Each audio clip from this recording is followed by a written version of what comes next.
It's been a couple weeks since I last talked about Riftbound because I've been busy working on the 3.0 version of the Tabletop Simulator mod, which I'm really happy with the way it turned out.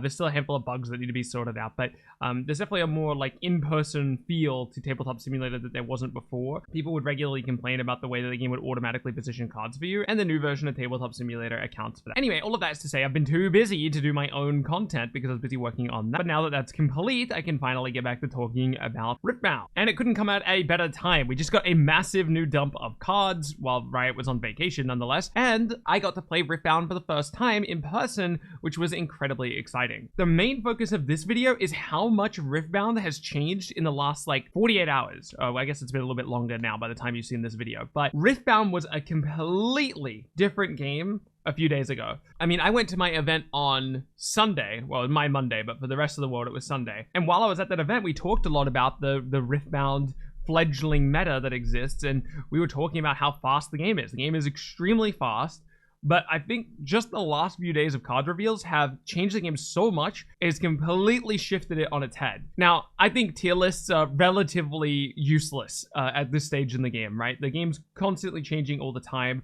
You could kind of think about tier lists back when we were just playing with the trial deck because there was like a specific pool of cards that we were always playing with, but now the card pool is changing literally every day. So I don't think about tier lists too often, but I do kind of want to conceptualize how much I believe the game has changed. So I'm just use a very basic tier list here. This is what the game kind of looked like in my mind a few days ago. I wouldn't say anything here is like super concrete, but you know, you could move maybe this here or maybe this here or whatever or something like that. But for the most part, this is like roughly what the game looked like in my mind. And none of this is ordered, right? So like maybe this is here or something like that. I don't know. But generally, I would say that this is what the game looked like a few days ago. Now, I think the game looks much closer to this, which, you know, there's a huge change here. Volibear went from D to like A, and yeah, there's a lot of movement here.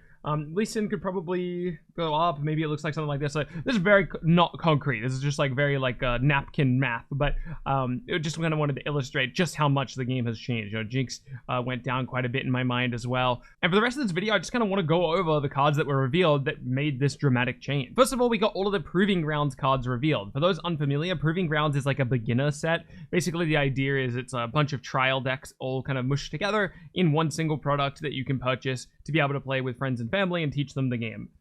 Some of the cards in here are just strictly worse than versions that we have in the base set. For example, Garen Commander is, I don't know why we would ever run this instead of Darius Executioner, but there are some hidden and not so hidden gems among the Proving Grounds cards. We have Incinerate, which is just a deal 2 damage spell. I think there's definitely going to be decks that take advantage of this. This seems like pretty solid.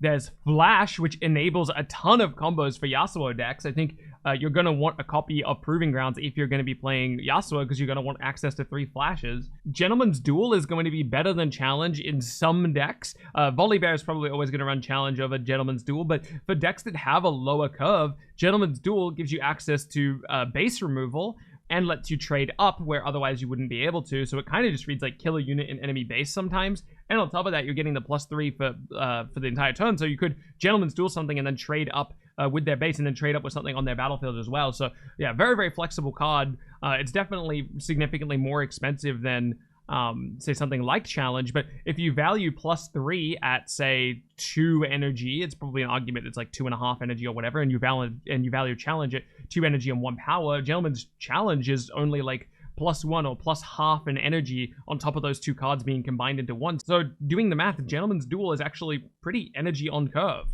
It's probably a bit more expensive than we would like to pay for the effect, but it's such a unique effect that you can't really complain about the cost. You need, if you want this effect, you kind of need to use it, and Challenge is not an acceptable replacement for this card in decks that have lower base might. Recruit the Vanguard. This is one that, you know, this is a bit controversial. The people in the Discord don't agree with me, but I think Recruit the Vanguard is super legit. I think we are going to run this in a variety of decks. Primarily, I would see this in any deck that's running Grand Stratagem as a way of closing out the game. There's a funny interaction with this and say something like Grand Plaza. You could leave 6 open while you're at Grand Plaza. Opponent might think you've got a Grand Stratagem set up, but in reality, you're gonna, so they go to the other battlefield, and when they go to the other battlefield during that showdown window, you recruit the Vanguard for +4 units on the Grand Plaza, which could potentially set up for for game at Grand Plaza. So cool things to think about there for sure. And then we got the 4 legends. So we have Annie, who is basically like a Targon's Peak, but just always at the end of her turn she gets 2 runes ready.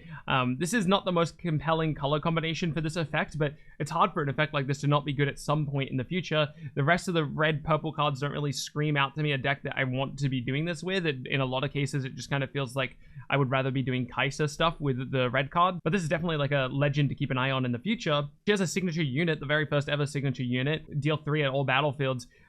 There's an idea here with her and some of her signature, not her signature, sorry, some of her champion stuff. So this gives like +1 to all abilities and spells, and so this can end up being like a really oppressive board wipe. But you're kind of communicating with your opponent that you're doing something like that when you play this Annie on the board, and then so it has a little bit less value there because you're kind of, it's like a very like face-up play. You're kind of telling the opponent what they're doing, so why are they not just getting off of battlefields at that point? So I don't think it's really strong, but there's like an idea here, and it's not nothing, so it's like something worth keeping in mind. But this effect is like so unique, just 2 runes to ready during your opponent's turn. That's like legit enough that we have to keep it in mind whenever new red and purple cards are announced. Unfortunately, Garen drew the short end of the stick here.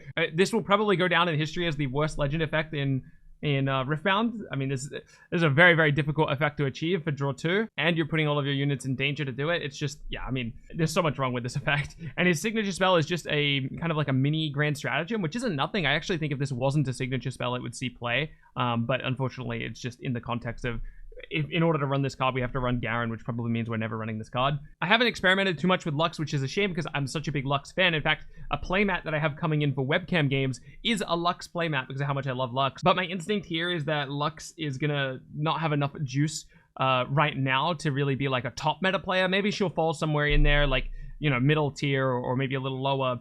So she'll be around, but she's not going to be like a mainstay player. But draw 1 every time you play a 5 cost or more spell is kind of falls into the same category of Annie. I would say even more so than Annie. This is a legit enough effect that every time a yellow or blue spell that costs 5 or more is printed, we have to like reevaluate Lux and be like, wait, hold on, do we go back to that? There'll eventually be a critical mass of spells that exist at 5 energy or more that Lux is happy to cast every single turn, and she'll just never run out of resources. I'm going to experiment with some Lux stuff more because I kind of have this idea of you almost try to play like Victor light, you know, like just play Victor, and then your top end is a bunch of high cost spells, and then you try to close the game out with those. I could see that. Her signature spell is just a 8 cost killer unit, which is, that's not nothing. It's kind of bad in the sense that like, why aren't you just doing Dragon? But I don't know, it seems okay. And then the winner of the Proving Ground set, in my opinion, is Master Yi. I think Master Yi is super legit. I actually think Master Yi might be one of the better legends in the game. While you have a friendly unit defending alone, it gets +2. If you think of the average 2-cost card as a 2-might unit,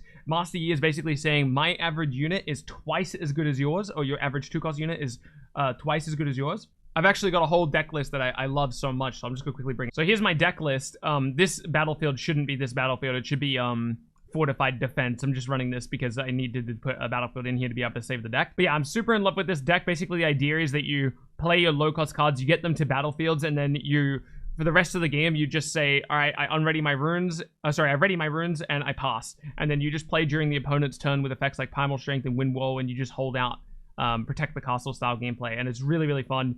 And I think it's actually really devastating. I mean, just look at Stalwart Poro, right? Stalwart Poro is a 5-might defender with Master Yi. Yeah, I mean, it's just crazy. It's just crazy. I don't think you run his signature spell though. I think we don't have the room for it. Like the deck is really tight. So, but I mean, his signature spell is kind of cool. It's like a Zhonya's Hourglass at reaction speed from hand, but it costs 4. It's a potentially good card. I just think that the optimized version of Master Yi, what you want to be doing with Master Yi, doesn't involve this Highlander card, unfortunately.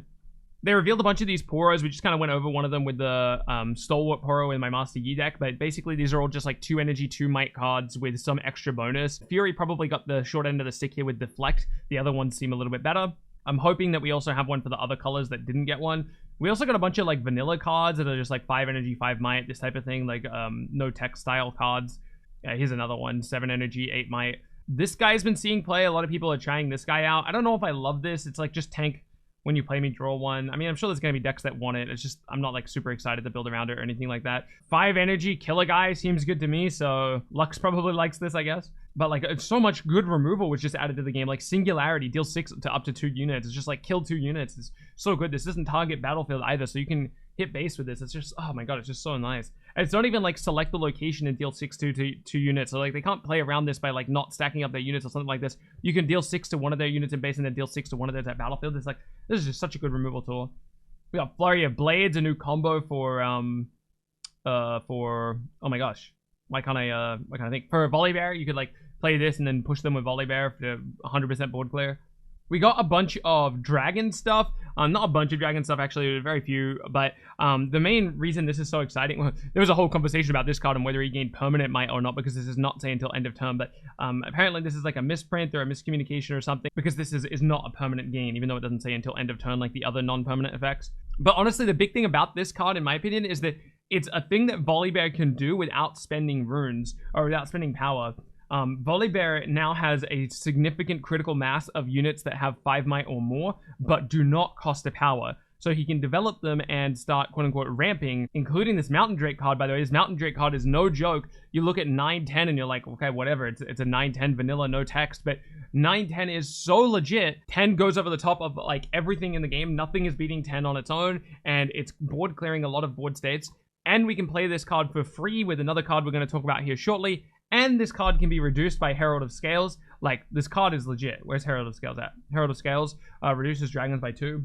Here's the card I was talking about. Dazzling Aurora, sorry. 9 energy gear with 2 power. And it just reads, at the end of the turn, reveal a top card of your main deck. Until you reveal a unit, play it, ignoring its cost, and recycle the rest. So you just play a card from the top of your deck basically for free, or play a unit from the top of your deck basically for free. You can do this with, say, something like Dead Bloom to push onto an enemy battlefield at the end of your turn, which is absolutely crazy.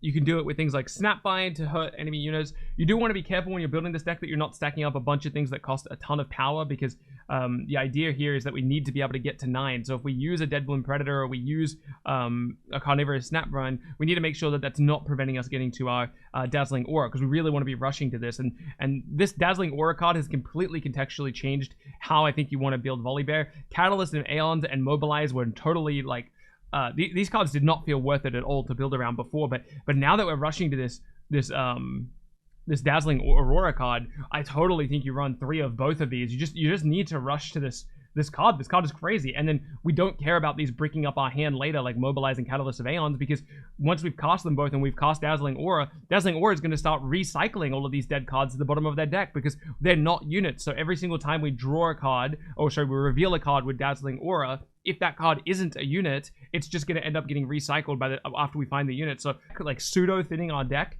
and we don't have to worry about bricking with these Mobilize or these Catalyst of Aeons as much as we would in the past. We basically never run out of resources because of this gear. They revealed this sneaky deckhand card, which is crazy for decks like Teemo or something that might previously want to run Misfortune Buccaneer. They're probably just going to prefer to run sneaky deckhand now. The only deck that probably isn't true is Misfortune herself. Misfortune will probably just run Misfortune Buccaneer in her Chosen Champion slot, because they're really just looking to play onto the open battlefield on turn 2, and they're going to be able to do that from their Chosen Champion slot anyway. So the sneaky deckhand is, why rely on drawing that card when you can just play it from Chosen Champion? I don't think we ever talked about Nocturne on the channel. This card's crazy as well with the new Teemo card, though there's a lot of ruling questions about it. There's like this battlefield, which is just crazy. When you defend here, choose a unit, it gains shield 2, so that's really good for that Master Yi stuff we were talking about before. There's this card, which is just free ramping. Like, bro, the game has changed so much. It's wild. Anyway, I'm going to get back to playing the game. I will do like a full set review later, and I'm going to continue to review cards as they're revealed, but I just kind of wanted to catch up on the dramatic meta change that's happened in the last couple days. Thank you so much for watching. Keep being awesome, and I'll catch you in the next one.